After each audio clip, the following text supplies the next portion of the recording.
El día de hoy te voy a enseñar a realizar un cordón a crochet muy fácil y muy práctico. Para comenzar a realizar nuestro cordón vamos a hacer un nudo deslizado. Allí lo tenemos. Cabe decir, amigos y amigas, que para realizar el cordón ustedes pueden utilizar cualquier material, ¿sí? Ahora, una vez dicho esto, entonces vamos ahora a realizar aquí 1, 2 y 3 cadenitas. Nos vamos a regresar a la cadenita 2 y ahora vamos a la cadenita 3, esta de acá. Ahí está. Tenemos allí 3 aritos sobre el ganchillo. Vamos a sacar este y solo vamos a dejar aquí. Vamos a agarrar la lazada y pasamos por este. Introducimos en este hoyito que está aquí.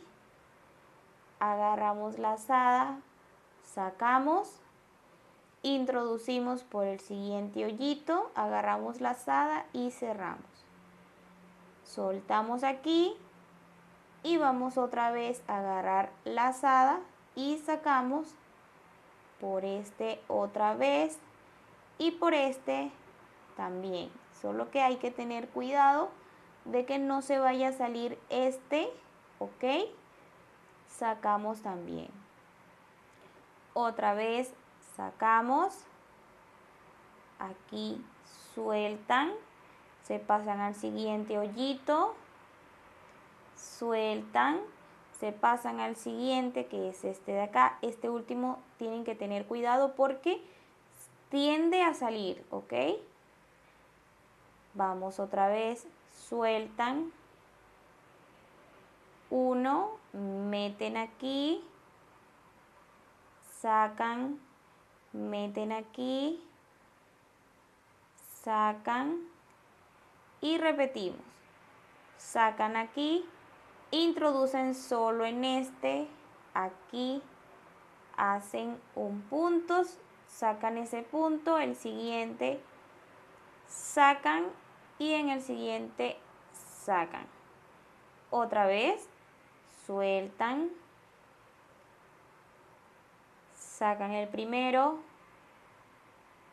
sacan el segundo y sacan el tercero. De esta forma se va a ir formando, miren, así se va a ir formando esto que ustedes están viendo, el cordón. Miren, es un cordón bastante resistente y muy lindo, la verdad. Vamos a seguir uno más para que ustedes vean. Agarran aquí y acá van a sacar por el primero, se pasan al siguiente hoyito, sacan el segundo, se pasan al siguiente y sacan el tercero. Y de esta forma ustedes van a hacer su cordón. Miren, aquí tenemos un cordón ya trabajado bastante, ¿ok? Con muchísimas vueltas y miren cómo se ve. Ahí está. Así que, amigos, de esta forma tan fácil es como se realiza el cordón. Espero les guste muchísimo y si así es, pues déjamelo saber en los comentarios y recuerda suscribirte para que así no te pierdas ninguno de nuestros videos. Nos vemos hasta una siguiente oportunidad. ¡Chao!